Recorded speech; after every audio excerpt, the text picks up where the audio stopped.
Hey, what's up, everybody? The Ferg here, your host for Fergin' Around, where we're silly in life but serious about rock and roll.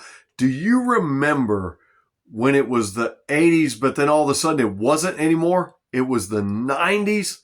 Man, I got to tell you, the 90s were a great decade.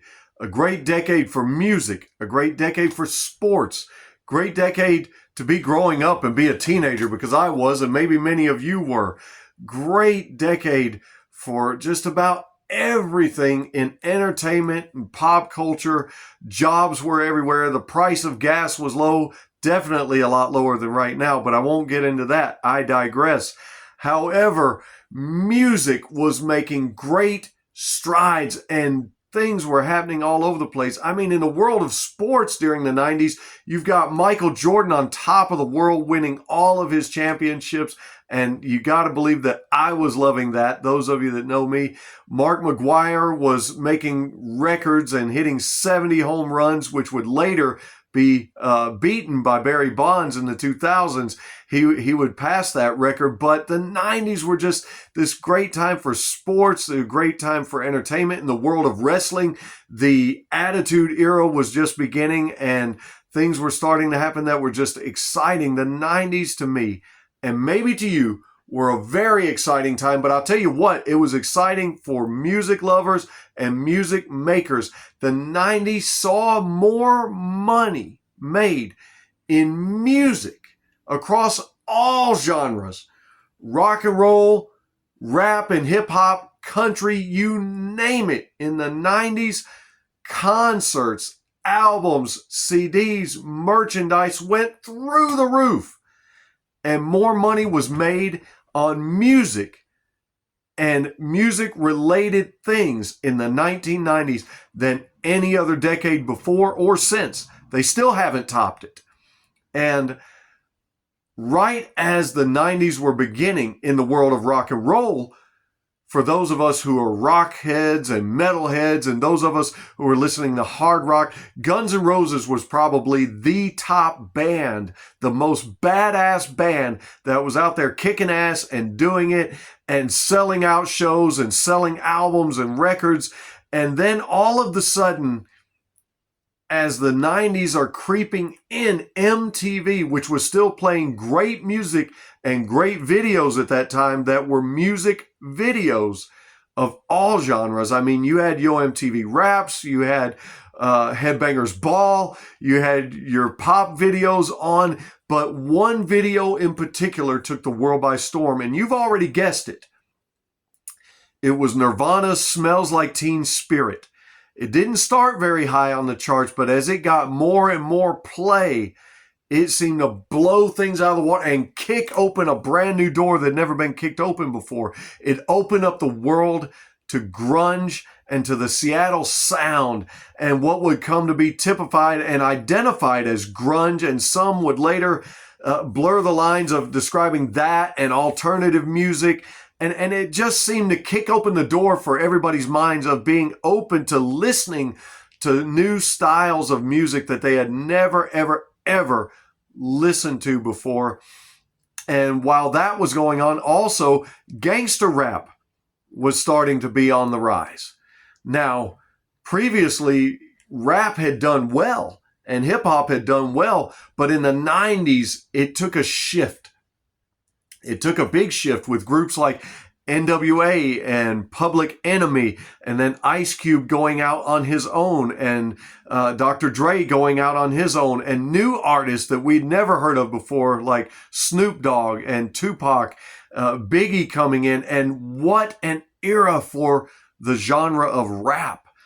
And during that era, I don't know what you guys were listening to, but a lot of us metalheads and rock and roll heads and hard rockers, we often were diving off into some of this rap, because the gangster rap, while it did take a bad rap, so to speak, during those times because of certain lyrics and so forth, I'll tell you what, it portrayed an image of being tough, which was perceived as being cool. And so I'm going to tell you something that you may or may not have known, but during the 90s, rap doubled its listening audience because for a lot of us white guys and white people and white girls, we were loving it too because we thought it was cool. To be tough was cool. There was actually a day and an age in our country when to be tough and to be a badass person was seen as being pretty cool. Now, I'm not going to get into all of what's going on in the generations and what's going on now, but there was a day and time when to be tough and to be seen as tough was also cool. And so we latched onto that and we grabbed onto it and ran with it and we were loving it. And a lot of money was being made. Country music also skyrocketed. And it skyrocketed due in part to one particular artist that seemed to just blow it out of the water and seemed to win almost every award that could be won in country music. You guessed it, none other than Garth Brooks. Just skyrocketed country music to a new popularity and new heights never heard of before. And in fact, a lot of us that were hard rockers and rock heads that were dipping off into the rap and hip hop genre and enjoying that style of music, a lot of us still didn't want to have anything to do with mainstream country music. But I'll tell you what, Garth Brooks brought a lot of us over, especially with his hit, Friends in Low Places.